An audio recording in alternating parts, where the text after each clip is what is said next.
لباس فطرت کا، انسانی فطرت کا تقاضا ہے، اس لیے کہ شرم و حیا اللہ نے انسانی فطرت میں رکھا ہے، اور عورت میں مرد کے مقابلے میں یہ دولت زیادہ ہوتی ہے۔ بدفطرت جب آدمی کی زندگی میں بڑھتی ہے تو لباس بھی گھٹنے لگتا ہے۔ تو ایک مخلوق تو وہ ہے کہ جو لباس کا بوجھ ہی محسوس اسے برداشت نہیں ہے، چھوٹا باریک برداشت۔ اور اب ایک بڑا طبقہ ایسا ہے،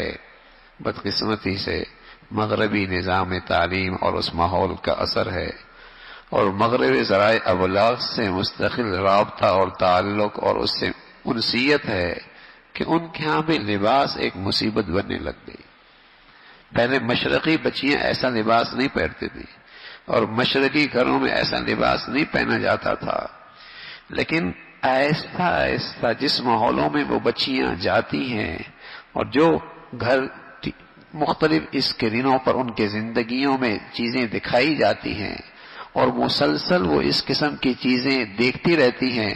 تو اس کا اثر ان کے جسم کے لباس پہ آ گیا۔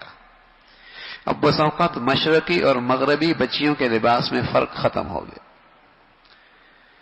مسلمانوں میں اور غیر مسلم بچیوں کے درمیان فرق لباس کا ختم ہوتا چلا جا رہا، پتہ نہیں چلتا یہ ہندوؤں کی بچی ہے، مسلمانوں کی بچی ہے، عیسائیوں کی بچی ہے، مسلمانوں کی بچی ہے۔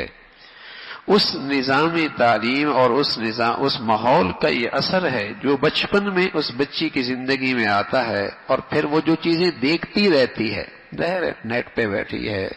فیس بک پہ بیٹھی ہے، اس نے ڈرامے دیکھنے ہیں، اس نے گندگیاں دیکھنی ہیں، وہ ایک تہذیب سکھا رہے ہوتے ہیں، وہ ایک زندگی سکھا رہے ہوتے ہیں، وہ ایک معاشرت انہیں دے رہے ہوتے ہیں جو ان کے اندر خون کی طرح سرایت کر جاتی ہے، اور پھر وہ چیز جب ان کی زندگی پھر بڑے منع بھی کریں تو کہتے ہیں بڑے پاگل ہیں، دور کون سا ہے اور بڑے کیسے باتیں کر رہے ہیں۔ غلطی بڑوں کی یہ ہوتی ہے کہ پہلے تو وہ گندگی ان کے اندر ڈالنے کے لیے ماحول مہیا کیا جاتا ہے، وہ زہر یہ اندر لے لیتی ہیں، پھر اگر منع بھی کریں تو کہتے ہیں ماں باپ بیوقوف ہیں، زمانہ کہاں سے کہاں پہنچ چکا ہے اور یہ پرانی باتیں کر رہے ہیں۔ تو مغرب اور مشرق کے لباس میں جو فرق، ایسا نہیں ہے لباس میں مسلمان آزاد نہیں، جو چاہے پہن لے، جو من میں آئے پہن لے، نہ ایسا نہیں ہے۔ شریعت جو ہے اس کا احاطہ پوری زندگی پر ہے، نبی علیہ الصلوۃ والسلام کے شریعت پوری زندگی پر محیط ہے، کوئی حصہ ایسا نہیں ہے۔ ہاں اسلام نے کوئی خاص رنگ نہیں دیا، کوئی خاص حیت نہیں بتائی لباس کی، لیکن اس کی حدود بتائے ہیں،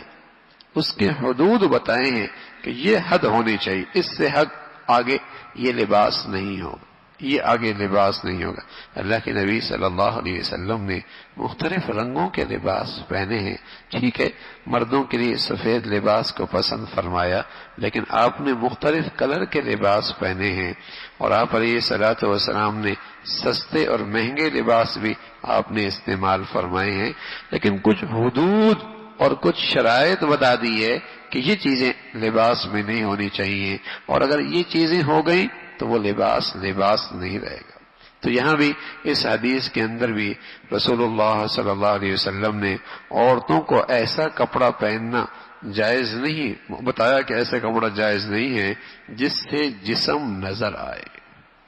اب جسم نظر آئے مختصر اتنا ہے کہ اس کے بازو کھلی ہوئی ہے،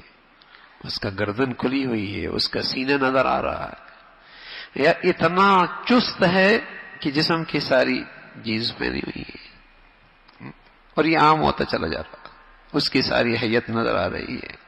یا اتنا باریک ہے کہ اندر اس کا سارا جسم جل گیا۔ بے دین لوگ دنیا کے چند مفادات کے لیے جس انداز سے تشہیر کی جاتی ہے لباس کی، تو وہ کون سا لباس اور کس انداز کا لباس انہیں پہنا ہوتا ہے، بچیوں کے لیے آج کل وہی آئیڈیل ہے